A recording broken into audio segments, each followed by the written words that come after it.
அனைத்து வருங்கால ஆசிரியர் பெருமக்களுக்கும் வணக்கம். இந்த வீடியோ 10ஆம் வகுப்பு தமிழ். இந்த 10ஆம் வகுப்பு தமிழ் அப்படிங்கிறது பிஜிடிஆர்பிக்கு வந்து பார்த்திங்கன்னா உங்களுக்கு எலிஜிபிலிட்டி டெஸ்ட்டாக இருக்கலாம். அதேமாதிரி டிஎன்பிஎஸ்சி டிஇடிக்கு தமிழ் கொஷின் இதெல்லாம் இருக்கும்.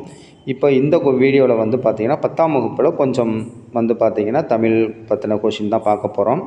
டேரெக்டாக கொஷின் பார்ப்போம்.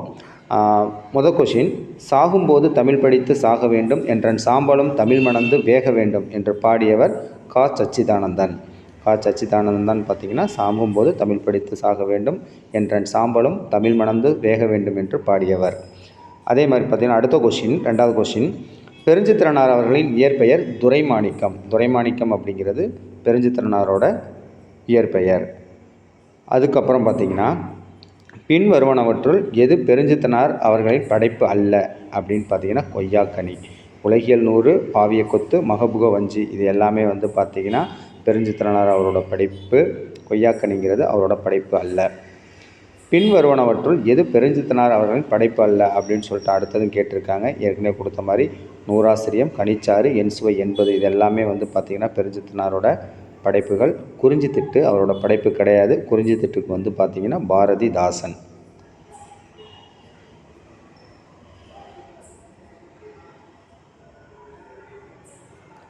அடுத்து, தென்மொழி தமிழ்ச்சிட்டு இதழ்களின் வாயிலாக தமிழ் உணர்வை ஊட்டியவர் யார்? பாவலரேறு பெருஞ்சித்திரனார். நாடும் மொழியும் நமது இரு கண்கள் என்று கூறியவர் பாரதியார். தட்டு என்பதற்கு இணையான தமிழ் சொல் தட்டை. தட்டு என்பது தட்டை. திராவிட மொழிகளின் ஒப்பிலக்கணம் என்ற நூலை எழுதியவர் கால்டுவெல். திராவிட மொழிகளின் அகராதிகளை ஆராயும் போது எந்த வரிசை தமிழ் அல்லாத பிற மொழிகளில் இல்லை? ஒரு பொருள் பல சொல் வரிசை. ஒரு பொருள் பல சொல் வரிசை. சொல் ஆராய்ச்சியில் பாவாணரும் வியந்த பெருமகனார் தமிழ் திரு இரா. இளங்குமரனார். தமிழ் திரு இரா. இளங்குமரனார் அவர் தான் பார்த்திங்கன்னா சொல் ஆராய்ச்சியில் தேவநாய பாவனாரும் அவரும் வியந்து பார்த்த பெருமகனார். மொழி ஞாயிறு என்று அழைக்கப்படுபவர் தேவநாய பாவானார். மெத்த அணிகலன்களாக தமிழ் அழகனார் குறிப்பிடும் நூல் 50 காப்பியங்கள். இந்த தமிழ் அழகனாரோட சிறப்பு பெயர் என்ன அப்படின்னு பார்த்திங்கன்னா சந்த கவிமணி. சந்த கவிமணிங்கிறது அவரோட சிறப்பு பெயர். தமிழ் அழகனாருக்கு சிறப்பு பெயர் வந்து சந்த கவிமணி. சண்முக சுந்தரம் என்பது யாருடைய இயற்பெயர்? சண்முக சுந்தரம் அப்படிங்கிறது தமிழ் அழகனார் அவருடைய இயற்பெயர் தான் பார்த்திங்கன்னா சண்முக சுந்தரம். சார்பெழுத்துகள் எத்தனை வகைப்படும்னா 10 வகைப்படும். உங்களுக்கு உயிர்மை ஆயுதத்தை ஆரம்பித்து ஒரு 10 வந்து பார்த்திங்கன்னா சார்பெழுத்துகள் இருக்குது. அதே மாதிரி உயிரளப்படை வந்து பார்த்திங்கன்னா 3 வகைப்படும். செய்யுளிசை, அடுத்து சொல்லிசை, அடுத்தப்புறம் இன்னிசை, அப்படி 3 வகைப்படும் உயிரளப்படை. சூடு என்பது என்ன தொழிற்பெயர்? சூடு என்பது முதல் நிலை தெரிந்த தொழிற்பெயர். சூடுங்கிற தொழிற்பெயர். அதில் வந்து பார்த்திங்கன்னா முதல் நிலை தெரிந்த தொழிற்பெயர். கீழ்காணவற்றுள் முதல்நிலை தொழிற்பெயர் என்ன அப்படின்னு பார்த்திங்கன்னா கெடு. செய்யுளில் ஓசை குறையாத இடத்தும் இனிமைக்காக ஓசை குறைந்து வரும் அளபடை இன்னிசை அளபடை. இன்னிசை அளபடை. அளபடை என்பதற்கு பொருள் நீண்டு ஒலித்தல். அளபடை என்பது நீண்டு ஒலித்தல். அடுத்து, மொழி எத்தனை வகைப்படும் அப்படின்னு பார்த்திங்கன்னா 3 வகைப்படும். அதாவது தனிமொழி, தொடர்மொழி, அதுக்கப்புறம் பொதுமொழி என 3 வகைப்படும். மொழி வந்து 3 வகைப்படும். அடுத்தது, ஒற்றளப்படையாக வரும் எழுத்துக்களின் எண்ணிக்கை 11. ஒற்றளப்படையாக வரும் எழுத்துக்களின் எண்ணிக்கை 11. மெத்த வணிகன் என்னும் தொடரில் தமிழ் அழகனார் குறிப்பிடுவது வணிக கப்பல்கள் மற்றும் 50 காப்பியங்கள். காய்ந்த இலையும் காய்ந்த தோகையும் நிலத்துக்கு நல்ல உரங்கள். இந்த தொடரில் அடிகோடிட்ட பகுதியோட குறிப்பிடுவது என்ன அப்படின்னா சருகும் சண்டும். அதாவது காய்ந்த இலையும் காய்ந்த தோகையும் அப்படிங்கிறது என்ன அப்படின்னு பார்த்தீங்கன்னா சருகும் சண்டும். காய்ந்த இலை சருகாகவும் காய்ந்த தோகை சண்டாகவும் குறிப்பிடப்படுகிறது.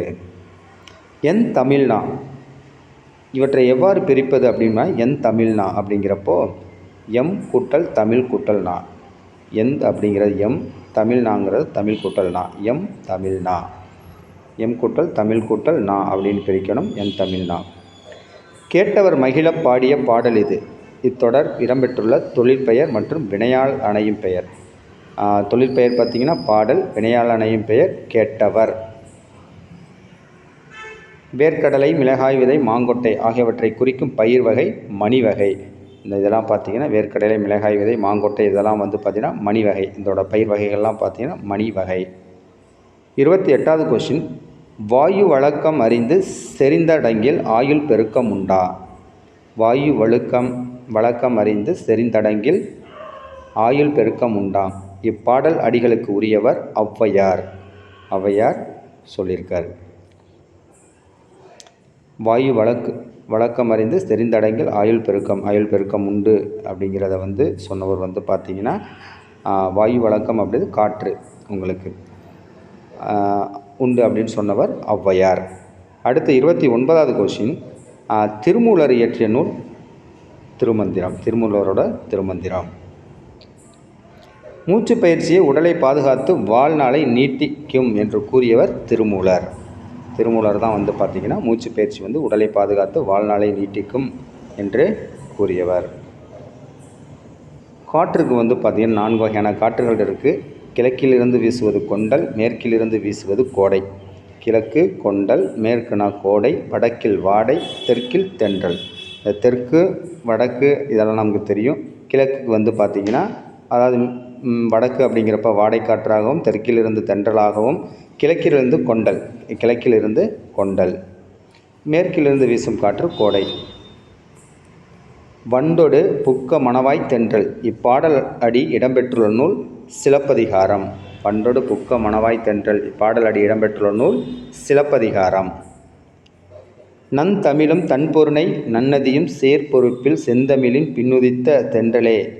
இப்பாடல் அடி இடம்பெற்றுள்ள நூல் தென்றல் விடு தூது. நந்தமிழும் தன்பொருணை நன்னதியும் சேர்பொறுப்பில் செந்தமிழின் பின்னுதித்த தென்றலே. இப்பாடல் அடி இடம்பெற்றுள்ள நூல் தென்றல் விடு தூது.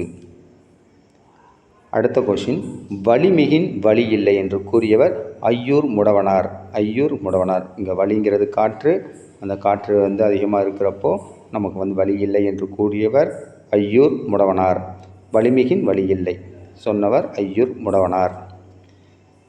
இந்த வலிமிகின் வலி இல்லை இப்பாடல் அடி இடம்பெற்றுள்ள நூல் புறநானூறு.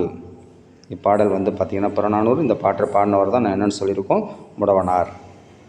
ஜூன் முதல் செப்டம்பர் வரை உள்ள காலம். ஜூன் முதல் செப்டம்பர் மாதம் வரை உள்ள காலம் தென்மேற்கு பருவக்காலம். இப்போ நம்ம இருக்க செப்டம்பர் மாதம், அதாவது பார்த்திங்கன்னா ஜூன்லேருந்து 6 to 9 இந்த மாதங்கள் வந்து தென்மேற்கு பருவக்காலம். இப்போ நம்ம இருக்கிற காலம் தென்மேற்கு பருவக்காலம். அதுக்கப்புறம் பார்த்திங்கன்னா செப்டம்பருக்கு அப்புறம் அக்டோபர் டிசம்பர் வந்து வடகிழக்கு பருவக்காலம். அதுக்கப்புறம் தென்மேற்கு பருவக்காலத்துக்கு அப்புறம் வடகிழக்கு பருவகாலம். ஒரு மணித்துளிக்கு வெளியிடும் கார்பன் டை ஆக்சைடின் அளவு.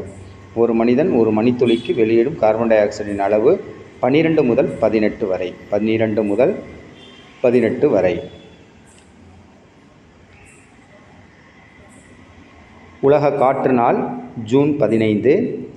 உலக காற்று நாள் என்பது ஜூன் 15. நீடுதுயில் நீக்க பாடி வந்த நிலா யார்? பாரதியார். நீடுதுயில் நீக்க பாடி வந்த நிலா யார்? பாரதியார். சிந்துக்கு தந்தை பாரதியார். அதேமாதிரி காவடி சிந்தோட தந்தை அண்ணாமலையார். இந்த இது இல்லை, அந்த தந்தைங்க வரப்போ எங்கெங்கெல்லாம் அந்த இது வருதோ அதை பார்த்துக்கலாம். பாட்டுக்கொரு புலவன் பாரதியார். புதிய ஆத்திச்சூடி பாரதியார். நமக்கு ஆத்திச்சூடினா ஔவையார், புதிய ஆத்திச்சூடி வந்து பாரதியார். முல்லைப்பாட்டை இயற்றியவர் நப்பூதனார். 10 பாட்டில் குறைந்த அடிகளை உடைய நூல் முல்லைப்பாட்டு. 10 பாட்டில் குறைந்த அடிகளை உடைய நூல் முல்லைப்பாட்டு. முல்லைப்பாட்டில் வந்து எத்தனை அடிகள் இருக்குது அப்படின்னு பார்த்தீங்கன்னா 103. முல்லைப்பாட்டில் 103 அடிகள் உள்ளது. இருக்கிற 10 பாட்டிலே வந்து குறைந்த அடிகளை கூடியது 103 அடிகளை கொண்ட முல்லைப்பாட்டு. காலம் காட்டும் இடைநிலைகள் தொக்கி நிற்கும் பெயரெச்சம் வினைத்தொகை. இப்போ ரீசெண்டாக வந்து பார்த்திங்கன்னா இது மாதிரி ஒரு கொஷின் வந்து கேட்டிருந்தாங்க டிஎன்பிஎஸ்சியில். காலம் காட்டும் இடைநிலைகள் தொக்கி நிற்கும் பெயரெச்சம் வினைத்தொகை. இதில் வந்து பார்த்திங்கன்னா ஒரு 50 கொஷின் பார்த்துருக்கோம். இன்னும் வந்து இந்த இதுக்கு 10th வந்து 10வது பாடத்தில் இருக்கிறது. இன்னும் இதில் ஒரு 150 கொஷின் இருக்குது. அடுத்தடுத்த வீடியோவில் பார்ப்போம். நீங்கள் பார்த்துட்டு நீங்கள் இதில் ஏதாவது சஜஷன் சொல்லணும் அப்படின்னா சொல்லலாம். தேங்க்யூ ஃபார் வாட்சிங். அடுத்த வீடியோவில் பார்ப்போம்.